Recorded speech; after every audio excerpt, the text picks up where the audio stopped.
Buenos días, soy el doctor Jorge Enrique Ruiz Esquivel, soy médico residente de tercer año de cardiología del Hospital Guillermo Almendara de la ciudad de Lima, Perú.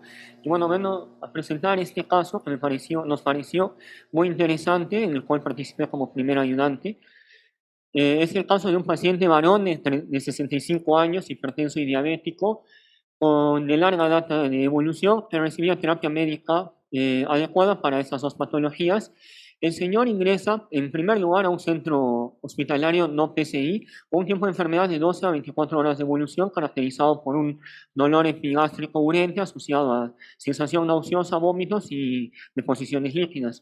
Dentro de lo llamativo al examen físico y al ingreso del paciente, podemos ver que presenta una glucosa en 448 miligramos por decilitro, así como también en la gasometría una acidosis metabólica descompensada con hiperlactacidemia y una creatinina en 2.9, siendo su basal en estudios previos en 1.18, ¿no?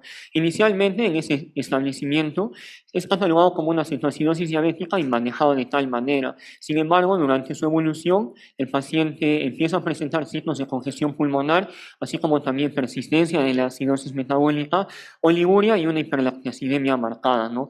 Lo que llama la atención en ese momento es la bradicardia persistente que empieza a presentar el paciente, así como también la persistencia del dolor epigástrico, motivo por el cual se le toma un electrocardiograma en el cual se evidencia un bloqueo auriculoventricular de alto grado asociado a un supradesnivel del ST en derivadas inferiores y ultrasonidos de repolarización a nivel de derivadas precordiales.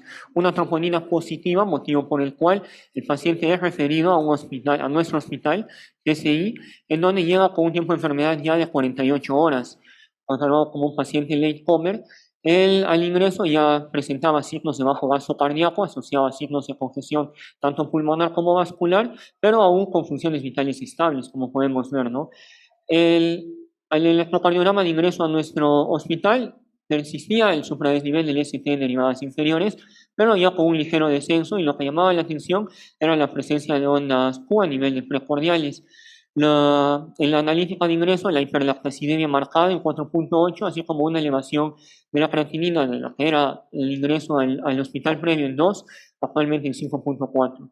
Es catalogado el señor como un infarto de miocardio ST elevado inferior, Timbal 4 y un shock cardiogénico SCAI-C. Se decide continuar con el soporte oxigenatorio, se inicia soporte hemodinámico farmacológico y el paciente pasa a una ICP primaria, ¿no? En la angiografía coronaria del lado izquierdo, como podemos ver, existe una lesión aguda oclusiva a nivel de descendente anterior proximal con un ramo septal que brinda una circulación homocoronariana a nivel del lecho distal de descendente anterior. A nivel de la coronaria derecha vemos también una lesión oclusiva a nivel de su tercio proximal, motivo por el cual se decide angioplastia percutánea primaria a coronaria derecha y descendente anterior. Se desarrolla primero la angioplastia a nivel de coronaria derecha, predilatándose la lesión con un balón no complaciente de 2.5 por 15 y con el posterior implante de un stent farmacoactivo de segunda generación a nivel de su tercio proximal, ¿no? De 3.0 por 22 milímetros. Como podemos ver en la angiografía, se ve la presencia de un trombo intraestent, el cual se consideró en su momento como no oclusivo y se decidió que debería ser manejo farmacológico con anticoagulación. En la angiografía izquierda vemos que en primer lugar se predilata la lesión a nivel de descendente anterior proximal con un balón no complaciente de 2.5 por 10 milímetros con un control angiográfico en donde no se observa el pasaje del contraste, por lo cual se decide continuar con la predilatación con balones no complacientes de 2.5 y 3.0 a nivel de manera secuencial de distal a proximal a nivel de descendente anterior proximal y medio.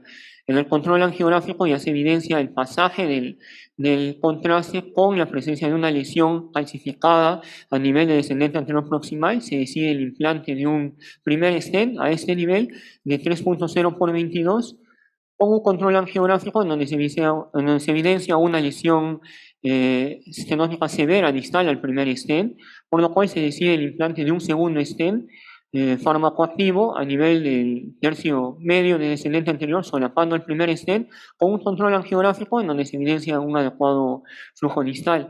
Si bien impresiona la imagen de una lesión estenótica distal al segundo stent, en ese momento se catalogó como una lesión moderada Y además, durante el procedimiento, el paciente cursa con inestabilidad hemodinámica, por lo cual se inicia soporte mecánico con balón de contrapulsación intraórtico y pasa a una UCI coronaria.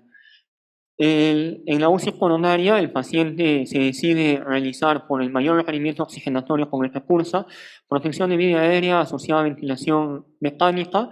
La injuria renal progresa del paciente, la cual se muestra desde el inicio del cuadro de evolución del paciente, y se plantea un soporte dialítico. Sin embargo, el médico nefrólogo de turno en ese momento decide diferir la hemodiálisis debido a la inestabilidad hemodinámica persistente del paciente. Se plantea la posibilidad de un implante de un ECMO veno-arterial. Sin embargo, durante la coordinación con el heart team, el paciente presenta una parada cardiorrespiratoria en la sistolia con un tiempo de reanimación mayor a 30 minutos, por lo cual se desestima el uso de este y, bueno, el desenlace fatal del mismo paciente, ¿no?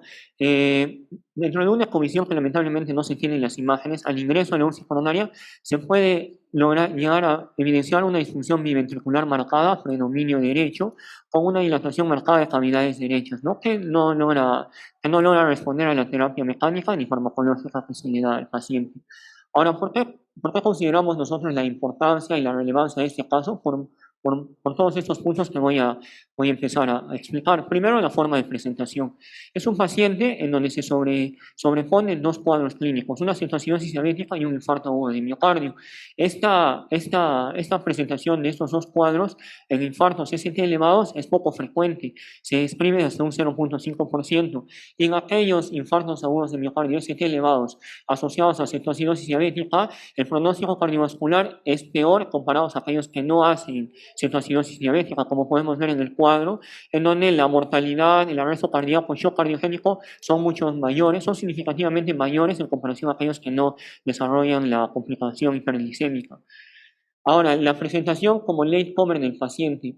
En nuestra realidad, al menos en Perú, existen revisiones y evaluaciones poblacionales, como son el estudio PER-STEMI-1 y el PER-STEMI-2, desarrollado por el doctor Chacón en Lima, Perú, en donde se evalúa a todos aquellos pacientes que ingresan a un hospital con el diagnóstico de un ST elevado. Y dentro de todos los puntos que se estudian, uno de ellos es estudiar el motivo por el cual existe una demora al momento de la llegada o la asistencia a un centro hospitalario con PCI, ¿no? Y en donde se ha visto, en donde la principal demora por el cual un paciente llega de manera tardía y se desarrolla de manera tardía una revascularización es una presentación tardía entre las 24 a 72 horas de esto. Esto debido a que probablemente a un mal reconocimiento de los signos y síntomas en un paciente con ST elevado, ¿no?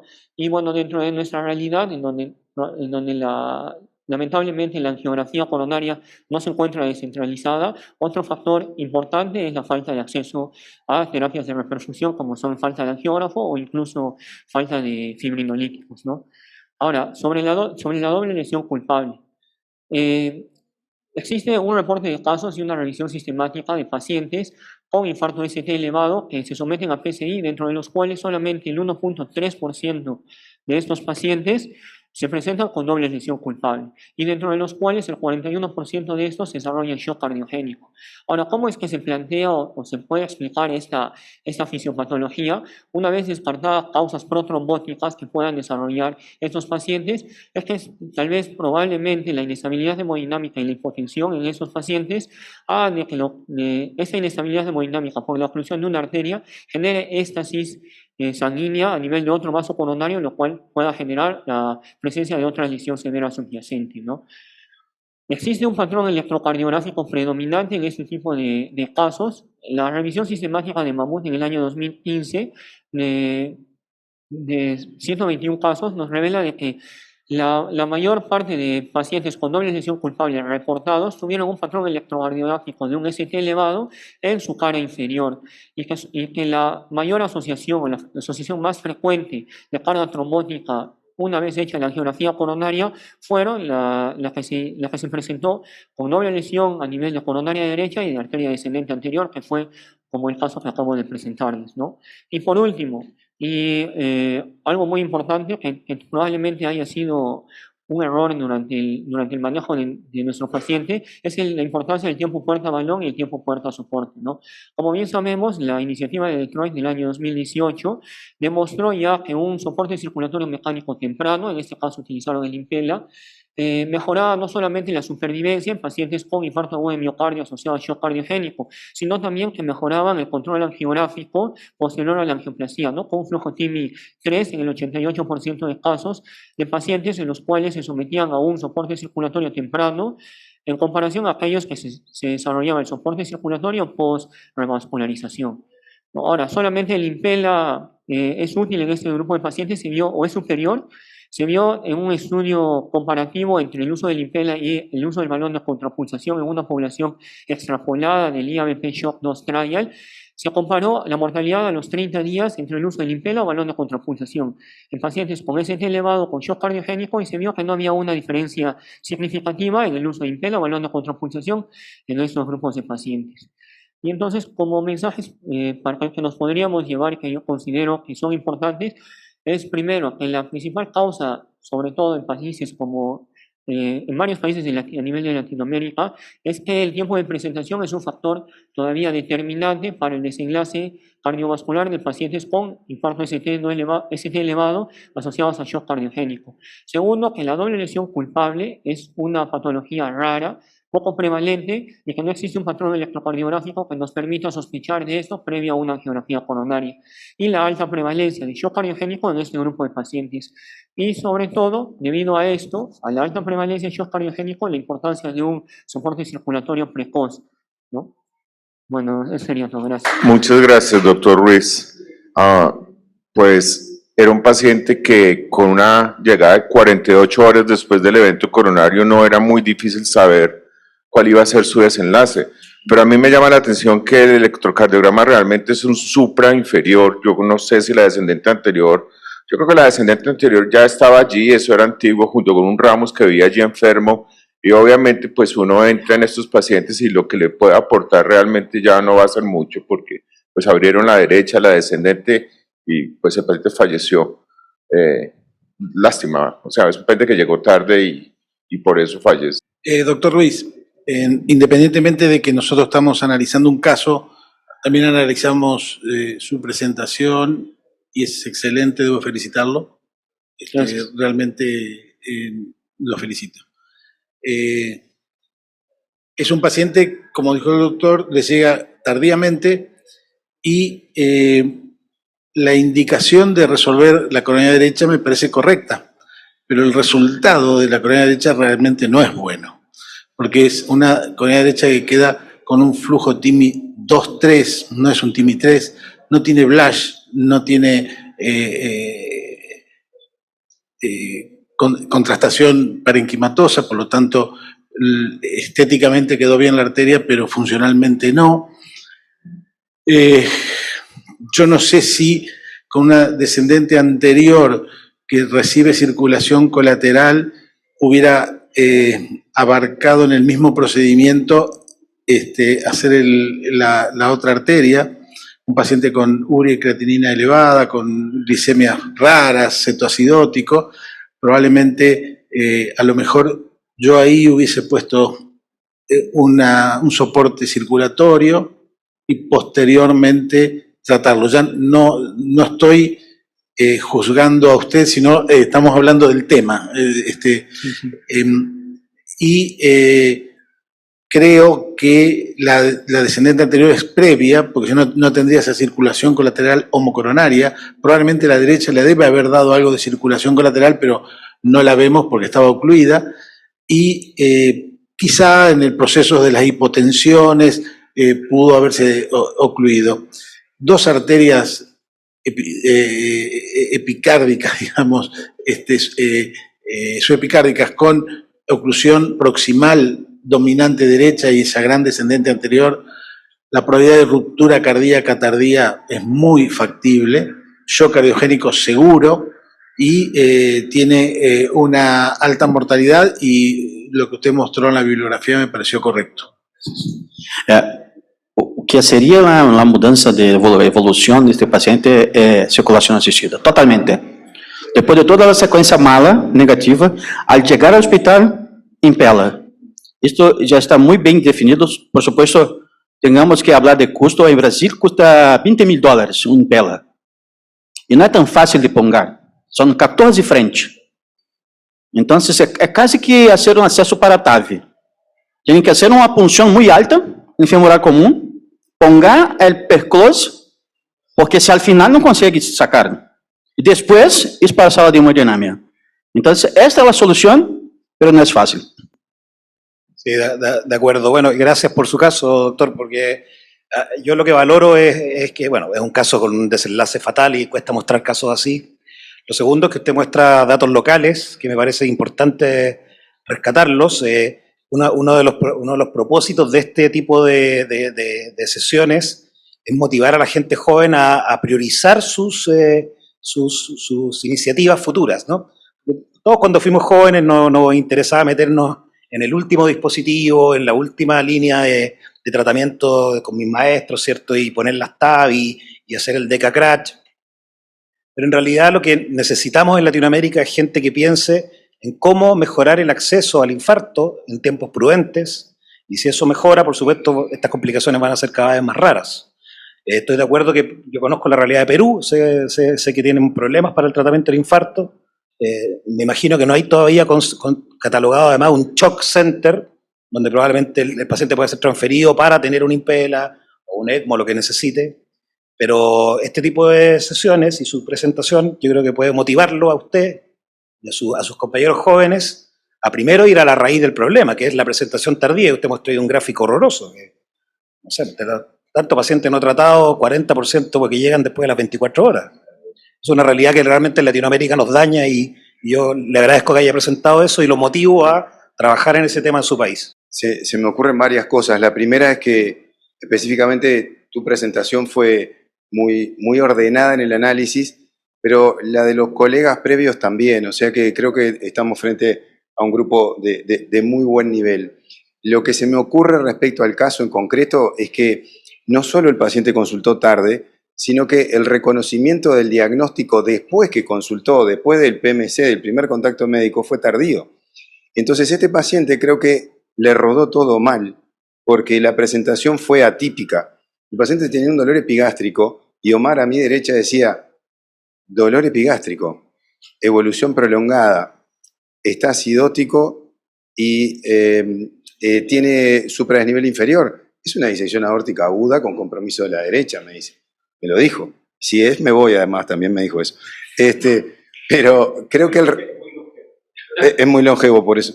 Pero creo que justamente la presentación atípica del paciente conspiró en contra del reconocimiento, aún sumando esto al retraso propio del paciente, que seguramente con dolor epigástrico pensó en cualquier otra cosa. Cuando encuentro este tipo de situaciones, una cosa que me pregunto es, ¿el electrocardiograma fue porque se tapó la derecha en agudo, la descendente anterior era crónica y entonces comprometió la circulación colateral la derecha sobre el territorio de DA y por eso hubo cambios eléctricos y deterioro funcional? ¿Esa es una opción? ¿O se taparon las dos a la vez? ¿O se tapó la DA y la derecha era la crónica? Entonces, creo que lo correcto es que el ST marca. O sea que me parece que hicieron bien. La derecha primero. Omar ayer nos dio una presentación de cómo optimizar resultados en microcirculación, que fue muy interesante y que se aplicaría a este caso, pero no tenemos tiempo de meternos en eso. Pero a mí lo que me gusta es, o lo que como yo lo pienso es así, si el paciente, si le puedo dar soporte ventricular, Marcio, la derecha. Si se me demora, si no puedo, si no está disponible, coronaria derecha, pero cuando voy a la descendente anterior, trato de tromboaspirar. Y trato de tromboaspirar para estar seguro que eso era agudo. Si yo saco trombo rojo, y esto se tapó ahora, trombo rojo en oclusión crónica, no. Entonces, me parece que puede ser interesante desde el punto de vista académico de saber cuándo se tapó. ¿Realmente era aguda? Ahora, si se tapó en agudo y no tengo tiempo de hacer imagen, porque me gustaría ver la imagen de la placa, es una placa ulcerada en ambas arterias y demás, me parece que es interesante también pensar en otra etiología que puede tapar dos coronarias a la vez, que es la embolia. Entonces, chequear si el paciente tuvo episodio de fibrilación auricular reciente o si estaba en FA o lo que fuera, o si tenía un fibroelastoma aórtico o si tenía un mixoma auricular, y es una situación rara, estoy hiperideando en este momento, pero la embolia coronaria hay que tenerla en cuenta. Entonces, esos son años, pero apuntás a otro aspecto. Entonces, creo que la embolia coronaria, cuando hay más de una arteria tapada, es de tener en cuenta. Lo felicitamos nuevamente y le agradecemos su presencia acá.